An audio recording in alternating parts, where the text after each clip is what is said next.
Hello বন্ধুরা, কেমন আছেন? আশা করি আপনারা সবাই খুব ভালো আছেন। আবারও আমি আজকে চলে এসেছি একটি নতুন ভিডিও নিয়ে। বন্ধুরা, আরশোলা, টিকটিকি, ইঁদুর এদের জ্বালায় কিন্তু মাঝে মাঝে আমরা একেবারে অতিষ্ঠ হয়ে যাই। আর কি করি না, বাইরে থেকে বিভিন্ন রকম কেমিক্যাল স্প্রে কিনে নিয়ে আসি একসাথে আরশোলা, ইঁদুর, মশা এদেরকে তাড়ানোর জন্য, যেটা আমাদের স্বাস্থ্যের জন্য ভীষণ ক্ষতিকর। তাই বন্ধুরা, ওই সমস্ত জিনিস পয়সা খরচ করে কিনে না এনে যদি আপনারা বাড়িতে থাকা কয়েকটি উপকরণ দিয়ে একটি ঘরোয়া রেমেডি বানিয়ে নেন, দেখবেন খুব সহজেই মশা, আরশোলা, টিকটিকি এবং ইঁদুর সব কিছু একসাথে বিদায় নিয়েছে। তাহলে চলুন বন্ধুরা, ভিডিওটি শেষ পর্যন্ত দেখে নেওয়া যাক। আর এই ধরনের নিত্য নতুন ভিডিও পেতে আমার এই চ্যানেলটিকে সাবস্ক্রাইব করবেন, লাইক করবেন আর বন্ধুদের সাথে অনেক অনেক শেয়ার করবেন। আর যে সকল বন্ধুরা আমার এই চ্যানেলে নতুন, তাদেরকে আমার বিশেষ অনুরোধ, চ্যানেলটিকে সাবস্ক্রাইব করে পাশে থাকবেন।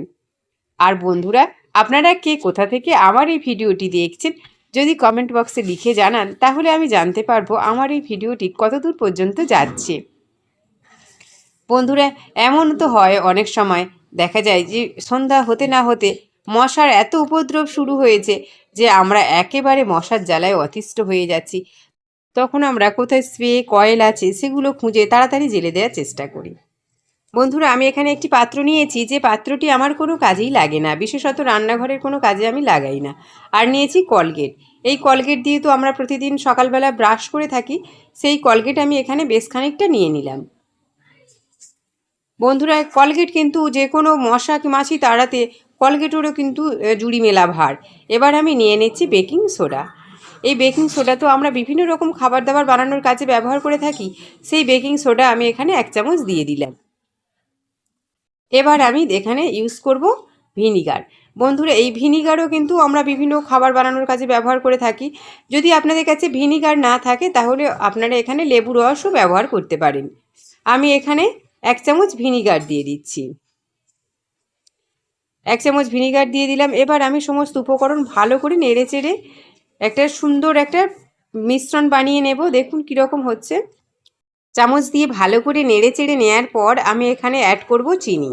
বন্ধুরা, মিষ্টি কিন্তু আমরা যেমন খেতে পছন্দ করি, ঠিক তেমনই আরশোলা, টিকটিকি, ইঁদুরও কিন্তু মিষ্টি খেতে ভীষণ পছন্দ করে।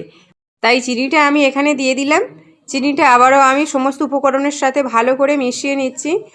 একটু নেড়ে চেড়ে নিলেই কিন্তু চিনিটা একদম মিশে যাবে। এইভাবে ভালো করে মিশিয়ে নেওয়ার পর আমি এটাকে নিয়ে কি করব সেটা আমি আপনাদের এখনই দেখিয়ে দিচ্ছি। আর আপনাদের যদি এই মিশ্রণটা একটু বেশি পরিমাণে প্রয়োজন হয় তাহলে অবশ্যই আপনারা উপকরণগুলির পরিমাণ বাড়িয়ে দেবেন, তাহলেই হবে। বন্ধুরা, একবার হলেও আপনারা এই রেমেডিটা ব্যবহার করে দেখবেন, আশা করি খুব ভালো রেজাল্ট পাবেন। এবার আমি এখানে নিয়ে নিচ্ছি একটি পাত্র, আর পাত্রটির মধ্যে রয়েছে একটা অরেঞ্জ বিস্কিট। বন্ধুরা, এইরকম অরেঞ্জ বিস্কিটগুলো কিন্তু বাচ্চাটা খেতে ভীষণ পছন্দ করে। আর যেহেতু মাঝখানে ক্রিম দেওয়া রয়েছে, আর সেই সঙ্গে আমি আবার মিশ্রণটা অল্প একটু দিয়ে দিলাম, দিয়ে বিস্কিটটা ভালো করে জুড়ে দিলাম। এইভাবে ভালো করে জুড়ে দেওয়ার পর এটাকে নিয়ে আমি সরিয়ে রাখছি। আর বাকি যে মিশ্রণটা ছিল, এই মিশ্রণের মধ্যে আমি 1/2 কাপ মতো জল দিয়ে দিচ্ছি। জলটা ঢেলে দেওয়ার পর চামচের সাহায্যে ভালো করে নেড়ে চেড়ে নিচ্ছি।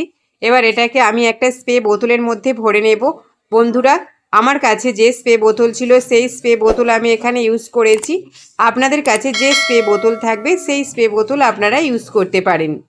দেখুন, আমি এই স্প্রে বোতলটা নিয়েছি, আর এখন আমি এই স্প্রে বোতলের মধ্যে মিশ্রণটা ভরে নেব। স্প্রে বোতলের ঢাকাটা খুলে নিলাম। এবার ফানেল একটা নিয়েছি যাতে না মিশ্রণটা নিচে পড়ে যায়। আর সেই সঙ্গে নিয়ে নিলাম একটি ছাঁকনি। ছাঁকনিটা দিয়ে মিশ্রণটা আমি ভালো করে ছেঁকে নেব। যেহেতু এখানে স্প্রে বোতল আমি ইউজ করছি, তাই স্প্রে বোতলের পাইপ জাম করতে পারে, সেজন্য আমি ছেঁকে নেব। মিশ্রণটা ছেঁকে নিলাম, নিয়ে আমি স্প্রে বোতলের ঢাকাটা এবার বন্ধ করে দেব।